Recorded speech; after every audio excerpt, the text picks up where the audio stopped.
The watcher in the woods. For as long as I can remember, the woods behind my childhood home had always felt off. During the day, they were peaceful, filled with the songs of birds and the rustling of small animals through the underbrush. But at night, they became something else entirely, silent, watchful, and deeply unsettling. My parents had always warned me against wandering too far into the trees after dark. There are things in the woods that don't like to be disturbed, my father once told me, his face unusually grave. I had always thought he was just trying to keep me from getting lost, but I would soon learn that there was something more to his warning. It started when I was 10. I had stayed out too late playing with my friend Jeremy, and the sun had set faster than I expected. The moment the last light disappeared behind the horizon, the atmosphere changed. The chirping insects went silent, replaced by an eerie stillness that made my skin crawl. Then I heard it, the sound of something moving just beyond my sight, deep within the trees. At first, I thought it was an animal, maybe a deer. But the more I listened, the more I realized that the movements were deliberate, almost purposeful. Footsteps. Slow, careful footsteps. I turned toward my house and started walking faster, my heartbeat hammering in my ears. The footsteps behind me quickened to match my pace. My breath caught in my throat as I broke into a run. The thing in the woods ran too. I reached the back door and flung it open, slamming it shut behind me. My mother turned in surprise from the kitchen, but before she could ask what was wrong, my father was already at the window, staring out into the trees with a look of dread. "It's watching again," he muttered under his breath. That was the first time I truly understood that we weren't alone in those woods. Over the years, I tried to ignore the feeling of unseen eyes watching me whenever I ventured too close. But some nights, I would wake up to the sound of tapping on my window, light and rhythmic, like fingers drumming against the glass. I was too afraid to look, but I always knew it was there, waiting. One evening, when I was 17, I finally saw it. A storm had knocked the power out, and I was lighting candles in my room when I caught movement from the corner of my eye. My heart stopped. Standing just beyond the tree line was a figure, tall, impossibly thin, with elongated limbs that seemed almost stretched. Its face was obscured by the darkness, but I could feel its gaze locked onto me. For a moment, neither of us moved. Then, in one fluid motion, it stepped forward. The wind outside howled as I stumbled backward, knocking the candle over in my panic. The flames sputtered out, plunging my room into darkness. I didn't sleep that night, and for the rest of my time in that house, I never opened my curtains after sundown. But the nightmare didn't end when I left.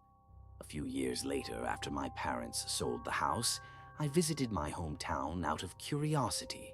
The new owners had cut down a large portion of the trees, clearing space for a bigger yard. I stopped by under the guise of nostalgia, chatting politely with them before excusing myself to walk along the edge of the remaining forest.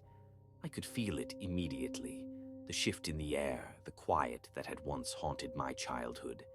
The trees that remained were darker, the shadows within them impossibly deep. My skin prickled as I took a hesitant step forward, peering into the void between the trunks. Then I saw them. Not just one, but many. Figures, tall and thin, their hollow faces barely visible against the darkness. They stood motionless, their heads slightly tilted, as if they were studying me.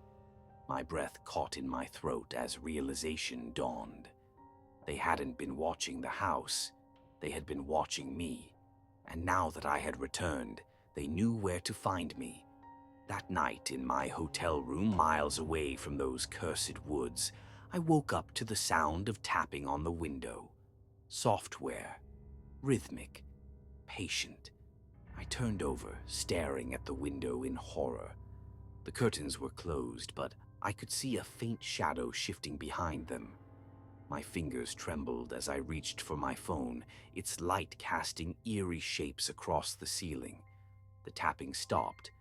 Then a voice, low and distorted, almost inhuman, whispered my name from the other side of the glass. I barely breathed. I didn't dare move. The voice came again, insistent, like it was tasting the sound of my name. I scrambled backward, my back pressing against the headboard, my heart a wild drum in my chest. The figure beyond the curtain pressed closer, the fabric stretching as if something was leaning into it. A single elongated finger pressed against the glass. A long, jagged nail scraped downward with a sound that sent shivers through my bones. I grabbed my phone and dialed Jeremy's number. He answered groggily, but before he could say anything, I hissed, "Do you remember the thing in the woods?" Silence. Then, in a voice as quiet as death, he whispered back, "It found you too, didn't it?" The line went dead. The tapping resumed, faster now, more insistent. The curtains began to tremble as the shape behind them moved. My mind screamed at me to run, but I was paralyzed, trapped in that terrible moment. Then, in the darkness, my phone screen flickered to life.